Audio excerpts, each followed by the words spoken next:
यह प्रश्न हमारे एग्जाम में भी पूछा हुआ था, एक कंपटीशन वाले में और दूसरा मैट्रिक का एग्जाम दिए थे। तो इसका सही जवाब होगा मिट्टी। तो पहला क्वेश्चन है कि उत्तल लेंस की क्षमता होती है, उत्तल लेंस की क्षमता कैसी होती है? तो धनात्मक होती है। उत्तल लेंस की क्षमता धनात्मक होती है, हमेशा उत्तल लेंस की क्षमता धनात्मक ही होगी। धनात्मक यानी कि पॉजिटिव प्लस में होता है। अगला क्वेश्चन है अवतल लेंस की क्षमता। आपको याद रखना पड़ेगा, उत्तल का धनात्मक और अवतल लेंस का ऋणात्मक होता है। ऋणात्मक यानी कि निगेटिव, ठीक है, माइनस में। अवतल लेंस का क्षमता ऋणात्मक में होता है। फिर है उत्तल लेंस को क्या कहते हैं। अगला क्वेश्चन है उत्तल लेंस को क्या कहते हैं। उत्तल लेंस को हम लोग अभिसारी लेंस भी कहते हैं। अभिसारी लेंस कहते हैं। उत्तल लेंस को अभिसारी लेंस कहते हैं और इंग्लिश में कन्वेक्स लेंस कहते हैं। कन्वेक्स लेंस कहते हैं। अगला क्वेश्चन है कि अवतल लेंस को क्या कहते हैं। देखिए, अवतल लेंस को क्या कहते हैं। अवतल लेंस को हम लोग अपसारी लेंस कहते हैं। अपसारी लेंस कहते हैं और इसको इंग्लिश में कॉनकेव लेंस कहते हैं। CONCAV, कॉनकेव लेंस कहते हैं, ठीक है। फिर अगला है 5 नंबर क्वेश्चन कि निम्न में से कौन सा पदार्थ लेंस बनाने के लिए प्रयुक्त नहीं किया जा सकता है। यह प्रश्न हमारे एग्जाम में भी पूछा हुआ था, एक कंपटीशन वाले में और दूसरा मैट्रिक का एग्जाम दिए थे। तो इसका सही जवाब होगा मिट्टी, ऑप्शन नंबर डी। यह जो है इसका उपयोग हम लोग लेंस बनाने में नहीं कर सकते हैं, बाकी जल, कांच और प्लास्टिक का उपयोग कर सकते हैं लेंस बनाना है तो। अगला क्वेश्चन देखते हैं, किस दर्पण से हमेशा वस्तु से छोटा प्रतिबिंब प्राप्त होता है। किस दर्पण में से हमेशा वस्तु से छोटा प्रतिबिंब प्राप्त होता है। तो सही जवाब होगा उत्तल दर्पण। उत्तल दर्पण से क्या होगा, हमेशा जितना बड़ा वस्तु होगा उससे छोटा ही प्रतिबिंब बनेगा, कभी भी उससे बड़ा नहीं हो सकता या उसके बराबर नहीं बनेगा। फिर है अगला कि किस दर्पण से वस्तु का बड़ा प्रतिबिंब बनता है। देख लीजिए, और अवतल दर्पण हम लोग लेंगे, अवतल दर्पण, तो इसमें क्या होता है, वस्तु का बड़ा प्रतिबिंब बनता है। जितना बड़ा वस्तु होगा उससे बड़ा ही प्रतिबिंब बनेगा। यही वजह है कि जब लोगों का दाढ़ी बनता है तो उसमें क्या अवतल दर्पण का उपयोग किया जाता है, ताकि अगर छोटा सा बाल भी कहीं पे छूट जाए तो वो बड़ा करके दिखाएगा, तो मालूम चला कि यहाँ पे छूटा हुआ है, तो उसको क्या करते हैं लोग, कट कर देते हैं। जबकि क्या होता है, गाड़ी के साइड मिरर के रूप में उत्तल दर्पण का प्रयोग किया जाता है, ताकि पीछे जो गाड़ी रहता है उसका छोटा छोटा प्रतिबिंब आगे आईना में बनता है। फिर हम लोग देख लेते हैं कि अच्छा पीछे से कौन सी गाड़ी आ रही है और कितना दूर पे है, ठीक है। अगला क्वेश्चन है प्रकाश के परावर्तन के कितने नियम है। तो प्रकाश के परावर्तन के 2 नियम है, ये आपको बताए हुए हैं, पिछले वीडियो में बताए हुए थे। अगला क्वेश्चन है जब प्रकाश की किरण हवा से कांच में प्रवेश करती है तो मुड़ जाती है। देखिए, हवा क्या है, विरल माध्यम है, और कांच क्या है, सघन माध्यम है। तो जब ये प्रकाश की किरण विरल माध्यम से सघन माध्यम में जाएगी तो अभिलंब की तरफ मुड़ जाती है, यानी कि अभिलंब के नज़दीक आती है। तो सही जवाब होगा अभिलंब के निकट या अभिलंब के नज़दीक। अभिलंब के निकट आती है, अभिलंब के निकट मुड़ जाएगी, या अभिलंब की ओर भी, अभिलंब के ओर भी कहीं कहीं पे लिखा हुआ रहता है, तो ये आप ध्यान में रखिएगा। फिर है कि फोटोग्राफिक कैमरा का अभिदृश्यक जो होता है यह कौन सा होता है। तो इसमें उत्तल लेंस लगा होता है। इसमें क्या लगा होता है, उत्तल लेंस लगा होता है, उत्तल लेंस। अगला है साइड मिरर के रूप में प्रयुक्त होता है तो उत्तल दर्पण प्रयुक्त होता है। क्या होता है, उत्तल दर्पण। उत्तल दर्पण, यहाँ ध्यान देने वाली बात है कि यहाँ पे उत्तल दर्पण लिखेंगे, उत्तल लेंस लिखेंगे तो गड़बड़ हो जाएगा, क्योंकि साइड मिरर के रूप में उत्तल दर्पण का प्रयोग होता है। उत्तल दर्पण में हमेशा वस्तु से छोटा प्रतिबिंब बनता है, ये याद कर लीजिएगा। आइए नेक्स्ट देखते हैं।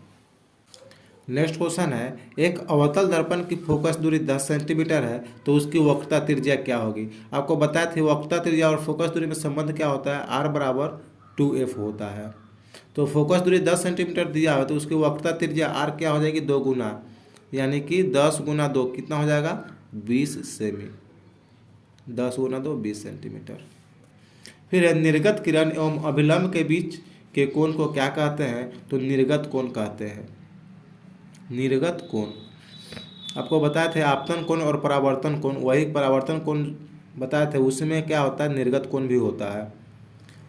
अगला है सरल सूक्ष्मदर्शी में किसका उपयोग होता है, तो सरल सूक्ष्मदर्शी में उत्तल लेंस का उपयोग होता है। किसका उपयोग होता है, उत्तल लेंस का, उत्तल लेंस का उपयोग होता है। किस लेंस के द्वारा सिर्फ काल्पनिक प्रतिबिंब बनता है। देखिए अवतल लेंस जो होता है ना, अवतल लेंस, इससे जो हमेशा जो प्रतिबिंब बनेगा वो काल्पनिक बनेगा, और काल्पनिक प्रतिबिंब क्या होता है, वो सीधा बनता है। काल्पनिक प्रतिबिंब हमेशा सीधा ही बनता है और वास्तविक प्रतिबिंब उल्टा बनता है। तो ये याद करने वाली बात है, ये भी एग्जाम में पूछ देता है कि काल्पनिक प्रतिबिंब क्या होता है, सीधा होता है। परावर्तन के नियम से निर्धारित होता है। परावर्तन के नियम से क्या निर्धारित होता है, उसमें आपको बताए थे कि आपतन कोण क्या होता है, परावर्तन कोण के बराबर होता है। आपतन कोण, आपतन कोण बराबर परावर्तन कोण, परावर्तन कोण, यही परावर्तन के नियम है। फिर एक काल्पनिक प्रतिबिंब होता है, तो बता दें काल्पनिक प्रतिबिंब क्या होता है, सीधा होता है, सीधा होता है। आपको ऊपर ही बताया है कि काल्पनिक प्रतिबिंब हमेशा सीधा होता है, यहाँ पे बताया है आपको। चलिए अगला क्वेश्चन देखते हैं। क्वेश्चन 18 नंबर की लेंस के मुख्य फोकस की संख्या कितनी होती है। देखिए लेंस इस तरह से होता है, इस तरह से, तो ये दूसरे गोले का भाग है और ये एक अलग गोला का भाग है। तो इसका सेंटर यहाँ पे, इसका सेंटर यहाँ पे, ठीक है। तो इसका, इस लेंस के लिए फोकस है और इसके लिए ये, यानी कि लेंस एक ही है लेकिन ये जो दो गोले का पार्ट है, तो इसके लिए क्या होगा, एक और एक, दो। फोकस की संख्या, लेंस के मुख्य फोकस की संख्या कितनी होती है, तो 2 होती है। ये समझने वाली बात है, समझ लीजिएगा तो याद रहेगा। सर्च लाइट का परावर्तक सतह होता है। सर्च लाइट का जो परावर्तक सतह होता है ये आपका अवतल होता है। कैसा होता है, अवतल। अब कहिएगा ये कैसे अवतल, तो देखिए जब भी ये सर्च लाइट मतलब क्या होता है, टॉर्च होता है। देखिए ये टॉर्च ऐसा रहता है शीशा, ठीक है। तो इसमें क्या बल्ब यहाँ पे रहता है, तो ये प्रकाश गई, ये गई, तो ये अवतल पे गई, इसका अवतल वाले भाग पे गई, और रिटर्न कैसे होगा, तो इधर से ही रिटर्न होगा ना, अवतल पे ही रिटर्न होगा, ठीक है। तो ये क्या होगा, सर्च लाइट का परावर्तक सतह अवतल होता है। लेकिन जो बच्चे ये बाहर का देखेंगे वो समझेंगे कि उत्तल होता है, लेकिन ऐसा नहीं है। दाढ़ी बनाने में कौन सा दर्पण प्रयुक्त होता है, तो दाढ़ी बनाने में अवतल दर्पण का प्रयुक्त होता है। अवतल दर्पण का उपयोग किया जाता है। अवतल दर्पण आपको ऊपर बताए हैं, अभी अवतल दर्पण का चर्चा हुआ था तो बताए हुए थे। अगला क्वेश्चन है, 2 क्वेश्चन और है, 21 नंबर और 22 नंबर। एक उत्तल लेंस की क्षमता 1 डायोप्टर है तो उस लेंस की फोकस दूरी क्या है। आपको बताए थे कि d बराबर 1/f या f बराबर 1/d। ये कब, जब ये मीटर में रहेगा तब, और सेंटीमीटर में है तो ऊपर 100 हम लोग कर देंगे, ठीक है। तो देखिए लेंस की फोकस दूरी पूछ रहा है, तो फोकस दूरी निकालना है तो इस वाले फार्मूला पर हम लोग लिखेंगे f बराबर 1/d। तो 1 और d कितना है, d की जगह पे 1 है तो 1 से कट जाएगा, तो 1 मीटर, मीटर में आया, यानी कि इसको हम लोग 100 सेंटीमीटर भी कह सकते हैं। 100 सेंटीमीटर सही जवाब होगा, 100 सेंटीमीटर।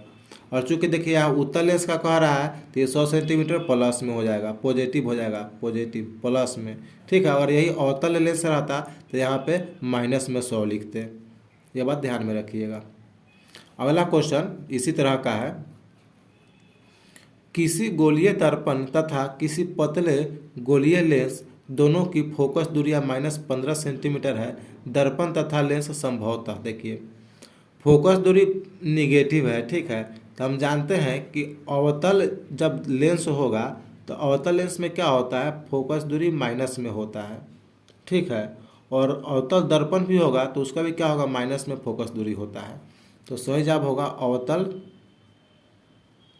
अवतल दर्पण देखिए गोलीय लेंस और नहीं, गोलीय दर्पण तथा गोलीय लेंस ना, तो अवतल दर्पण तथा अवतल लेंस तथा अवतल लेंस दोनों का दोनों अवतल ही है। दर्पण भी अवतल होगा और लेंस भी अवतल होगा, क्योंकि दोनों का फोकस दूरी निगेटिव होता है। इसका भी फोकस दूरी निगेटिव और इसका भी फोकस दूरी निगेटिव होता है दोनों का। ठीक है, तो इस वीडियो में इतना ही। फिर से हम लोग मिलेंगे नेक्स्ट वीडियो में।